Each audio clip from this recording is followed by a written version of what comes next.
Welcome to today's Academic Success Workshop video. My name is Jamal Washington, and I'm a member of our Fresno State Support Net program, and I'll be leading you through today's online workshop on the topic of stress management for academic success. So before we go further, I want to go ahead and issue this disclaimer here. So in no way am I a medical professional, and this workshop is not intended to be a substitute for professional medical advice, diagnosis, or treatment. Always seek the advice of your physician or other qualified health providers with any questions you may have in regards to a medical condition. Never disregard professional medical advice or delay in seeking it because of something you've read or seen in this video.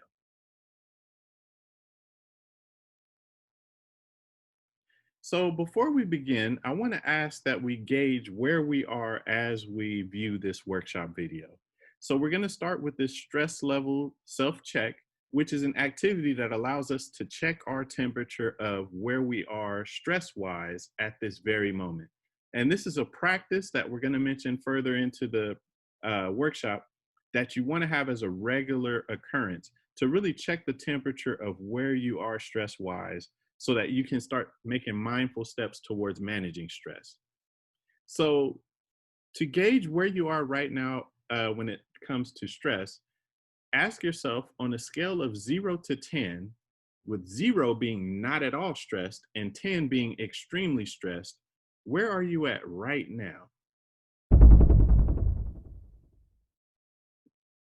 Based on your response in that last slide, this is going to lead into the importance of today's topic. We live and operate in a time where there's deadlines, there's pressures, there's an unprecedented number and weight of what it is that we have to respond to that's creating stressors in our lives. Bills, family obligations, friends, work commitments, school commitments, personal commitments that we have. And the pressure of trying to meet all of those demands creates stress in our lives. And what we don't realize is that there's an increased amount of it because of social media, because of the interconnectedness we have with actual people and virtual connections we have through all of our varied means of communication, telephones, emails, social media. They add so much more weight to that. Our connection to so many people in a campus community, especially a large community like Fresno State.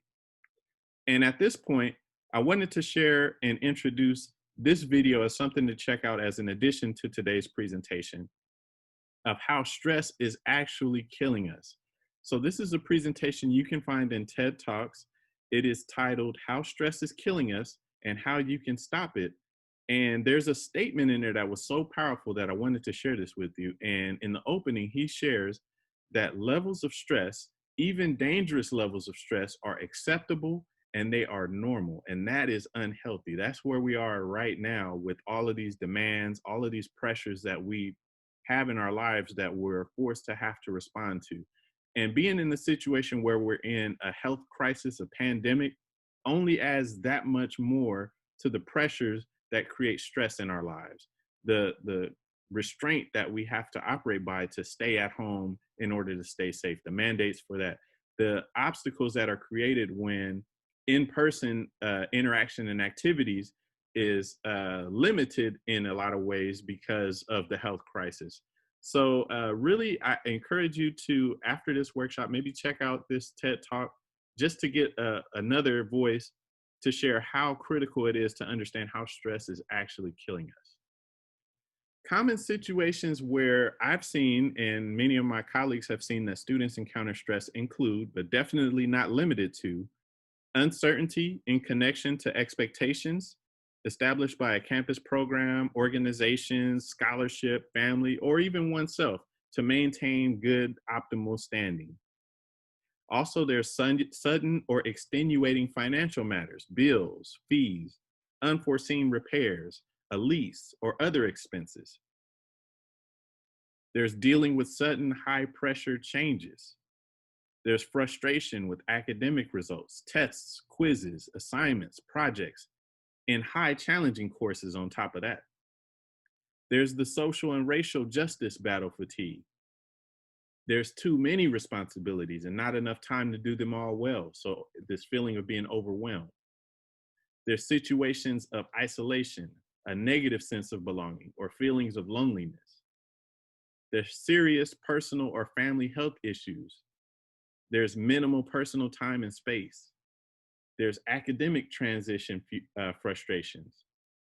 There's competing identities, values, priorities. Extensive time spent around people and environments that heighten stress levels. So, a workplace, a dorm, a doctor or hospital, something along those lines. And then there's dealing with the various causes of grief. So, these are definitely not all that can be contributing to stress, but these could be a wide range of the things that play into how students encounter stress. Stress, we also go on to define as a state of mental or emotional strain or tension resulting from adverse or very demanding circumstances. So, with that as our starting point, what exactly can I do to change being in this inevitable space of high stress? And this is where we really get to the empowering portion of today's workshop. So, I want to introduce to you 15 actions that can help you stress less. So, one of the first things that is really, really critical when it comes to managing stress is finding and creating opportunities for laughter. So, when we examine how laughter promotes stress management, when we laugh, our oxygen intake increases and stimulates the release of endorphins that can reduce stress. According to several studies, laughter, including the anticipation of laughter, has been shown to reduce several different hormones typically released when we are stressed. So, this means being around people that make you laugh, or even going to a venue where you're going to anticipate laughing, going to see your favorite comedian in a show, or watching and getting ready to watch something that you know is so funny on Netflix or on television. Those can be some ways that empower you through the power of laughter as it works to manage stress. There's also hugs and kisses. So, the science behind how this works is that taking the time to hug or kiss the people we have great emotional connection with is proven to increase oxytocin and create feelings of attachment, bonding, contentment, and security. Hugs and kisses are two of the most recognizable ways that we demonstrate our love and affection for another. And a lot of times there's a feeling, there's a sensation that happens when you do that, especially when it's with our loved ones, that can help us reduce stress. In the image here, you can see that this connection right here is a strong connection. And the feelings that are probably connected to this embrace that they're having here is one that brings joy, that brings happiness, and at the same time is pushing the stress, maybe of earlier that day, into the background. The next recommendation here is a healthy diet. And so by no means do I want to impose a strict regimen on anyone, but there's certain things that we consume that we want to be mindful of as it pertains to reducing and managing the stress that we encounter on a day-to-day basis. Several of the images here are going to introduce some of those key things we want to be mindful of, but I want to go into this a little bit more in depth. So when it comes to stress management and the diet that's connected to stress management, it's important to pay attention to the portions of any types of foods and nutrients that we consume, especially as we deal with stress, because this plays a significant role in our physiological responses. So here's a few things to remember. One of the first ones that are listed here is going to be our consumption of water. The recommendation of 8 glasses of water per day is probably the best measurement to go by. There's a few other studies that recommend different amounts of water, but our water consumption is going to give us mental clarity, is going to keep us hydrated, is going to maintain healthy functioning of our internal organs. So water is critical when it comes to stress management. Also, the omega-3 consumption is important as well. It prepares our mind to process at its highest and to be at its optimal function. So items such as what you see in this bottom right-hand photo, are going to be some key elements of how we can increase our omega-3 consumption. So, without violating any dietary restrictions that anyone may have, um, certain green vegetables, proteins such as salmon, almonds, walnuts are going to be high in omega 3s. Certain oils are going to also give us the omega 3s that we need in our diet. This may also mean that we have to look into a multivitamin that is going to expose us to an omega 3 element on a regular basis as well. Green leafy fruits and vegetables are going to be high in a lot of the vitamins and minerals, especially those that aren't easily consumed in maybe a fast-paced fast food diet. So green leafy fruits and vegetables. Monitoring the daily salt intake, especially in processed and freezer foods, is going to be important. Salt increases anxiety. It's also something that can work counter to many of the ideal health functions that we want to maintain. So really monitoring your daily salt intake. When you look at the items that go in our freezer and processed foods, salts are typically going to be the ides, iodides, anything that's an ide is going to be a version of salt. So you really want to monitor your daily salt intake and minimize that to a healthy range. Also monitoring your sugar intake, which is going to be present in multiple forms, typically in soft drinks and a variety of other items as well. Your sugars are typically going to be the oses, so glucose, sucrose, fructose. Those are all going to be versions of sugars, and you really want to monitor your sugar intake because sugar has a way of storing itself and being something that, especially later on when you're older, something that can create health issues, but also it just doesn't allow us to be in control of our physiological responses. So the excitement, the rush, and then the crash that's associated with sugar just doesn't allow us to be in control of our response. And when it comes to managing stress, that can be something that puts it to where it's out of our control. For those that are really interested in a lot of coffee drinks, there's a lot of sugars that are in your coffees, especially if you're getting them from places like Starbucks or Dutch Brothers. So you may want to adjust how you place your order for your coffee so you're not consuming as much sugar or too much sugar based on how you're trying to manage your stress. And while we're talking about coffee, I don't want to pick on coffee itself, but monitoring your caffeine consumption. So the energy drinks are going to not only have high levels of sugars, but they're also going to have high levels of caffeine, which increase our heart rate, which have been proven to be not the healthiest choice. But when we're in our fast-paced day and our fast-paced schedules, we feel like those things are helpful to us and help us get through, which is a false truth. They really put us at a point where we crash or we gain these sugar and caffeine addictions that are unhealthy, and they're also destructive when it comes to managing our stress. Consider multivitamins and supplement deficiencies that we may encounter through a fast-paced, high-stress lifestyle and diet. So if we find that in our day-to-day, we're often running to a local fast food restaurant to get a quick meal in or fit a meal in between a certain time, over the course of 16-week semesters, that can be something that's not only costly, but something that also leads to deficiencies, that leads to unhealthy balance of where we want to be, not just with weight, but with our cholesterol. So monitoring the consumption of fast food, the fast-paced lifestyle and fast food is really important. And as younger people, college age students, you might be able to burn it off really fast. And so it feels like it's okay, but it's still really important to keep an eye on that in addition to the other recommendations here. All of these factor into how we're able to physiologically manage stress. There's also an important urgency for us to create opportunities in our days and our weeks for relaxation. Now, when we talk about relaxation, this is going to mean something different for everybody.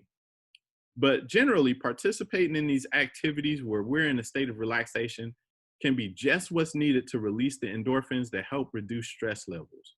So here's a few common ones that are out there that have been proven to help reduce stress. Um, we're going to start with gardening, and a lot of different things that come from gardening by having your hands in the soil, maybe your feet in the soil, is that we get connected to the earth, and there's generations of people who've participated in gardening, or it's a lifestyle to be active in gardening, that will attest to how powerful and how relaxing it is to be connected to the earth, that it does something for the skin, that it does something for the soul to spend time and being connected with the earth.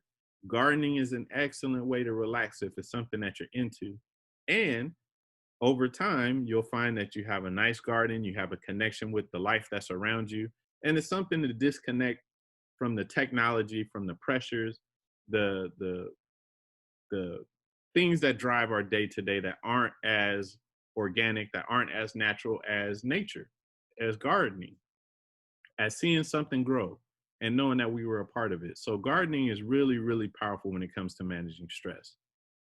There's also something as simple as a spa day, and this looks different for a lot of people. This could be going through the full uh, massage, the oil treatment, going into a hot tub or a sauna. This could be, relaxing and just, getting the facial, uh, the cucumber slices, all of those things that we saw in the earlier image for the spa day. Whatever it is at that spa that's going to allow you to relax. Taking the time to pamper yourself, to really just allow yourself to relax and disconnect from the hectic hustle and bustle that our day-to-day schedules may have, is really something that can help you manage stress. Also, there's the things that we have in our routines of relaxing. So this might be a evening cup of tea and watching our favorite television show. This could be an opportunity, like we stated earlier, to watch a comedy and have a nice warm drink, or a nice evening beverage, a nice coffee, something like that that helps you to relax. A mineral bath, arts and crafts time outdoors with nature. So hiking, going on a hiking trail, camping, rivers, lakes, going to the beach. These can all be different ways to get away, have time outdoors, the connection to nature again. There's personal beautification time. So that visit to, having a makeup treatment, or to the barber shop, or to getting whatever it is that's going to be that beautification, a new outfit. Those could be things that also help you to reduce stress. And last but not least, playtime. So if it's a pickup game at the park, if it's participating in recreation sports, if this is time with friends where you go out and you're driving go-cars, or you're doing a laser tag, whatever it is, that playtime, that time where there's some fun and positive interaction, is one of the additional ways I have listed here that can really help to find relaxation and manage stress through it. Engaging the five senses during relaxation time can maximize the impact of one's mind and spirit, as creating this personal space to de-escalate stress. Now, the next recommendation here is something that many people maybe don't pay too much attention to, but there is a lot of studies that talk about how impactful chewing gum is when it comes to managing stress. And so here's what we found with chewing gum. Chewing gum has been researched for over 80 years in connection to cognition, stress reduction, and other health benefits. So I want to introduce a summary of some of the ways that chewing gum reduces stress. When it comes to relieving anxiety, a study that was done in 2008 at the 10th International Congress of Behavioral Medicine found that gum chewers showed a reduction in anxiety as compared to non-gum chewers by nearly 17% during mild stress, and nearly 10% in moderate stress. There's studies and outcomes that have determined there's increased alertness. So gum chewers showed improvement in alertness over non-gum chewers by nearly 19% during mild stress and 8% in moderate stress. There's the overall reduced stress. Levels of salivary cortisol, a physiological stress marker in gum chewers, were lower than those of non-gum chewers by 16% during mild stress and 12% reduction in moderate stress. And then there's improved performance. Chewing gum improved mean performance scores of non-gum chewers by 67% during moderate stress and 109% in mild stress. So a lot of connections with chewing gum.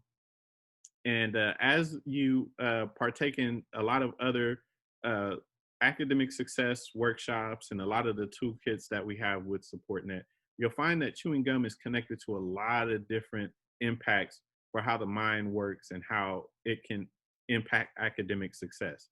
So outside of the professor or a teacher telling you you can't chew gum in class is something that's banned, eating or anything like that in class, consider chewing a stick of gum when you study. Consider it in your downtime as a means of stress management, as well as improve uh, mental abilities connected to learning, connected to memory. It has a wealth of well-studied, well-documented impacts. There's also the impact of your support network. So considering who's around us and who's part of our support, these people play a critical role in how we manage stress. Talking to people you love and trust will help you feel secure and build up the support network you need to live and enjoy your life to the fullest. So identify the family, the friends who you know you can rely on when the going gets tough and explain to them what you're going through. There's always someone who wants to listen. As a Fresno State student, if you do not know who that person is, this is where SupportNet can be a critical factor when it comes to managing stress. Reach out to us in SupportNet. We're there to listen. It's our role, but it's also something that is part of the passion of why we do what we do. There's also, if there's more need of a more professional connection, you have your Student Health and Counseling Center on campus as well.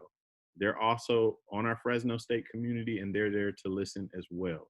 So you have the Let's Talk, which is free, is confidential. They're accessible. There's a lot of great professionals on campus that can also listen. So those would be two of the points of contact I would highly recommend if there's not friends, family, and others who are closer to you and more readily available to listen. You do have support in our campus community as well to listen.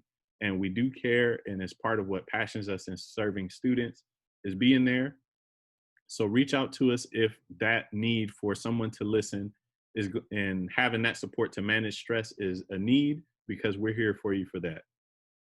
Enjoying music is one of the things that maybe we don't pay as much attention to, but when that favorite song, when that melody, when that artist that we really, really have a connection to that just takes us to a place is playing, music is one of the things that is timeless in its effect of putting us in a certain mood, putting us in a certain feel.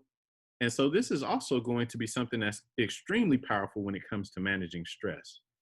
Studies have shown that music, specifically music in that 60 to 80 beats per minute with no lyrics, is proven to reduce stress levels, especially for people preparing to undergo surgeries. So music has been studied in its impact on people about to go into a major surgery.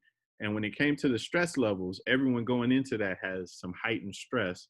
But those who listen to music 60 to 80 beats per minute with no lyrics saw a reduced amount of stress going into the surgery in comparison to those who didn't listen to any music at all. Now, you may have music that's outside of these beats per minute, outside of these parameters, but you know it to be something that reduces your stress levels. And that's okay. If you use it when you're studying, if you play music as you're going across campus or dealing with anything that creates nerves or anxiety or stress, stick to that and use that in your routine.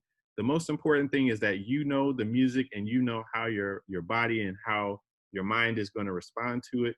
So if that is something that you already are familiar with and you know that it puts you in a positive space, use that music to help you stay in control of managing stress.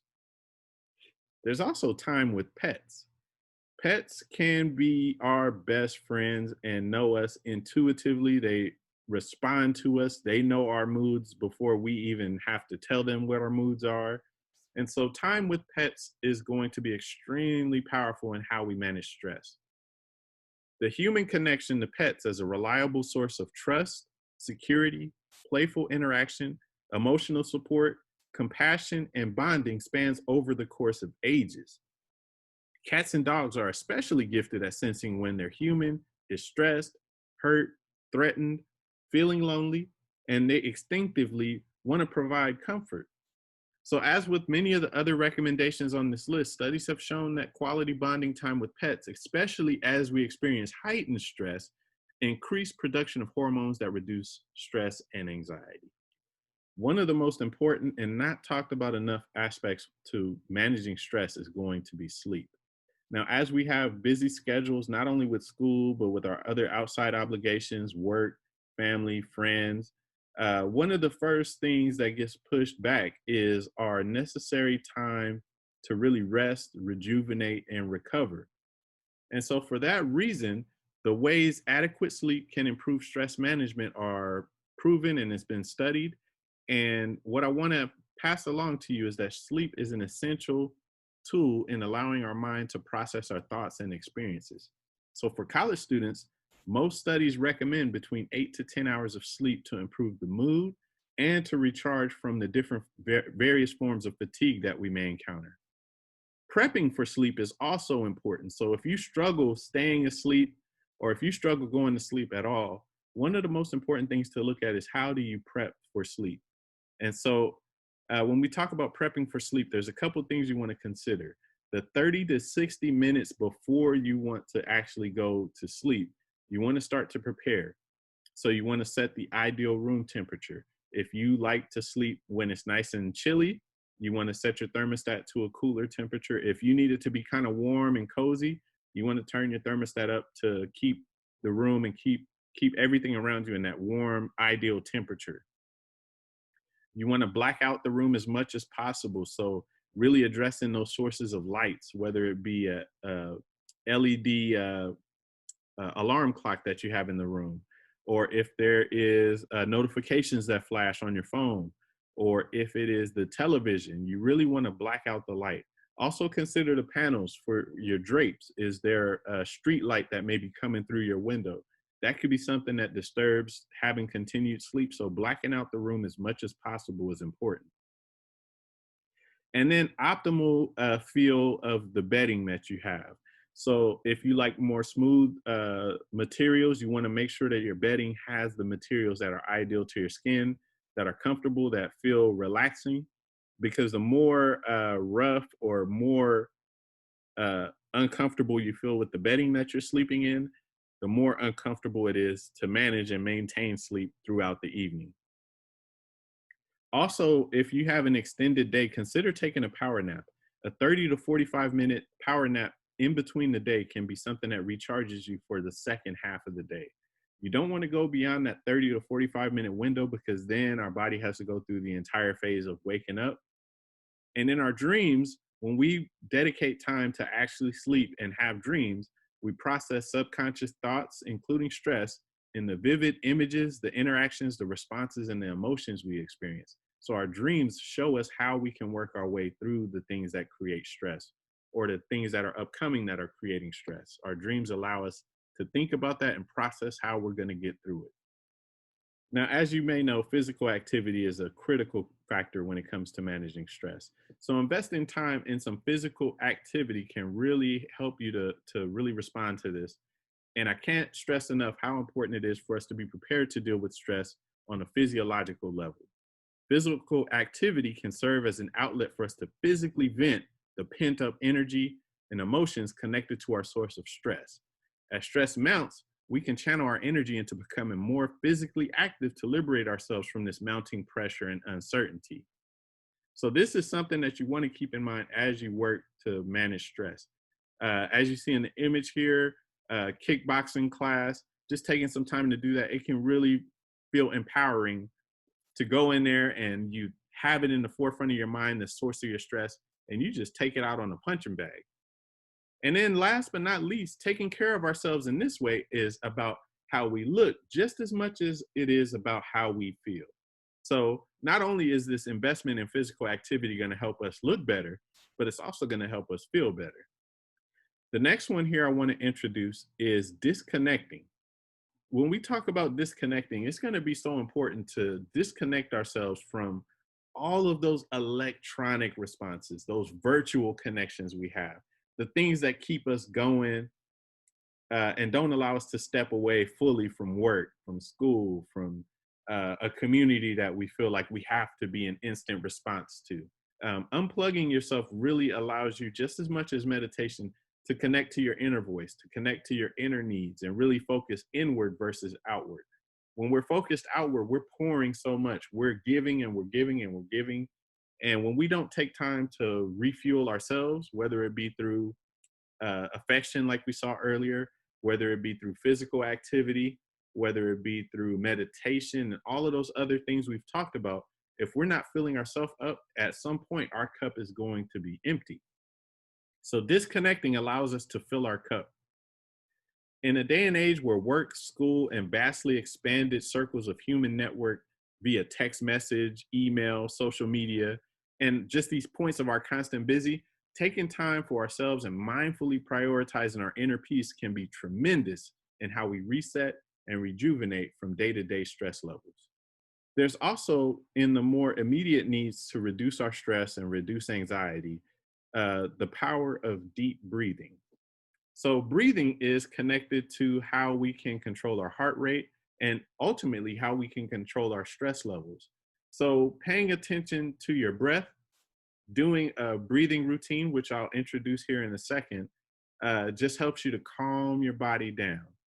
By paying attention to the moment, you're allowing yourself to live in the here and now. So this is a recommendation from a book that I highly recommend on managing stress. It is called Stress Less. And this portion is taken from an excerpt here from the author Jasmine Kirkbride. And in that, she's recommending a breathing exercise where through the nose, you breathe in for 3 seconds, you hold it for 2 seconds, and then out of your mouth, you're going to breathe out for 3 seconds and then hold for 2 seconds.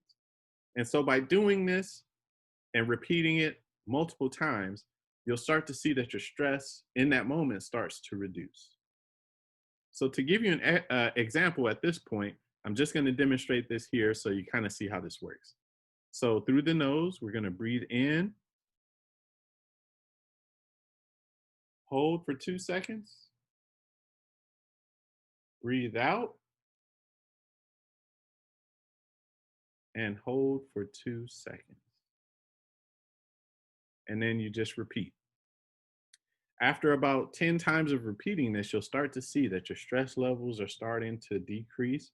And this just gives you something in the moment. If you're about to go into an exam or if you're about to go into a situation that you know creates stress, taking that time to just deep breathe. And while you're breathing, just really concentrating on the breath through the nose, the breathing out through the mouth. What you're doing is you're stepping away from everything else that's in the mind that's creating the stress. And so this empowers you in that way to really just kind of clear your mind while also the breathing reduces the heart rate, the physiological response to stress. Now, some of the funner things that you can take part in as well when it comes to reducing stress is going to be art therapy. And there's a variety of ways that you can engage in art therapy. Today, it's very prominent to find adult coloring books that are designed to help you reduce stress. They have really intricate designs that you can color in or design to just take your mind off of what's happening in the day and really just get a point of self-reflection, of listening to that inner voice while you do something that's visually pleasing. So if it's that, it could be writing, it could be creative journaling, it could be sculpting. In the pictures here, you see a number of different ways. We've also included food art therapy.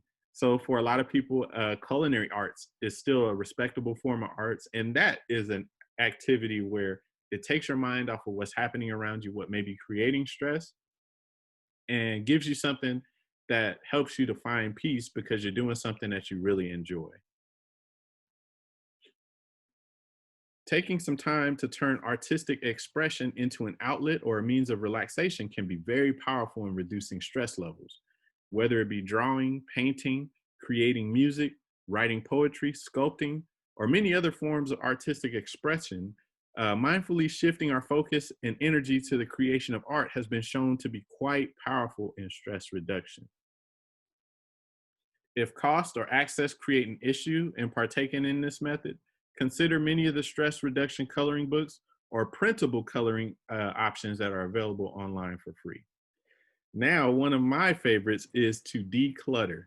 So at this point where we're starting a brand new academic year, this is the time where it's best to declutter and start brand new. So for many spaces that we're in, decluttering is going to look different, but really think about the apartments, the spaces, the workspace we're in, and ways that we can just declutter and not have stuff that's there. Because if we have stuff everywhere, there's not a system or organization, there's a lot of stuff we haven't got to, or it's mounting and building up. Those things can create stress because we're not able to fully relax and enjoy the peace that's in the spaces that we spend a lot of time. Some of the images show what it looks like. I don't know for many of you, if you've ever had to organize a closet, and that feeling when you have a system in your closet that has helped you to declutter. You've thrown out things that don't fit. Maybe you've color coded the closet. Maybe you have your shoes lined up in a certain way where you can easily find what you need. These things help you to reduce stress because there's a sense of peace in the space that we're in. When we look at the image of the kitchen here, where there's no dishes, there's nothing on the counter, there's not plates and stuff piled up. And this could be something where if you share a household, maybe not having such a positive space where there's cleanliness can be a source of stress. These are things that can be worked towards to help reduce stress. So vacuuming, a number of different things to declutter, all factor into how we can manage stress in that sense. Our senses are involved in what helps us to de-stress when we declutter. So thinking about those five senses, what we see, what we smell, what we might have to step around when we haven't decluttered, right? These things can trigger stress levels in a positive or a negative direction. A clean, organized, and pleasant smelling environment, especially those where we spend significant time, can do wonders in reducing stress. So vacuum, mop, dust, declutter, shred things that are outdated. Those can help, change the tone in our usual space. Also consider opening a window, get some sunlight. Seeing the sun and not being in dark, areas for extended amount of times can really change the outlook, can really change how positive we feel in that moment. Reading in natural light versus the fluorescent light, that can change everything for us. Organizing the closet, organizing the refrigerator, throwing out that moldy leftovers from 2 weeks ago, the pantry, the workstation, just having those things organized just really can do a lot when it comes to reducing stress. A little TLC to your living and your working space can change the ease, the convenience, and the aura around you, and drastically influence where your stress levels are. So now I want to wrap up and ask a few questions and give you a few things to think about as we consider these steps and these tips that were recommended today. What are 5 things that you've been introduced today that you can do better when it comes to managing stress? I would say as a second step to this, don't just let the question be words or something that you hear in the moment, but maybe write down what are those 5 things that you plan to do better to manage your stress. Next, I would say the support system is important. So earlier, one of the things that was recommended was that support network. Think about how Fresno State can support you in reaching your stress management goals. What would it be where Fresno State can play a role and be a support in reaching your stress management goals? So just as we did with the last question, take a few moments to not only think about it or just hear these words, but actually write down what are those things that Fresno State has or that you can take advantage of at Fresno State that can help you manage your stress. And lastly here, as we prepare to close out of this workshop, I want to encourage you to take advantage of a number of the different ways that you can stay connected with our support net team. We continue to build this content and make it accessible. I know it is very difficult to do so virtually, but we want there to be a convenience of how you can access this, as well as a way that you can stay connected with others in our Fresno State community. So follow our social media for the latest updates, videos, and information that'll keep you connected to our amazing team and our workshops and our support tools and our campus resources. You can find us on Instagram, FS_SupportNet. You can follow our YouTube channel, which is FS_SupportNet. We've also created a TikTok and a Twitter account. And when you're there, feel free to like or subscribe just so you can stay connected, stay engaged with us, and allow us to be a part of this journey that you're taking on as a college student all the way to graduation.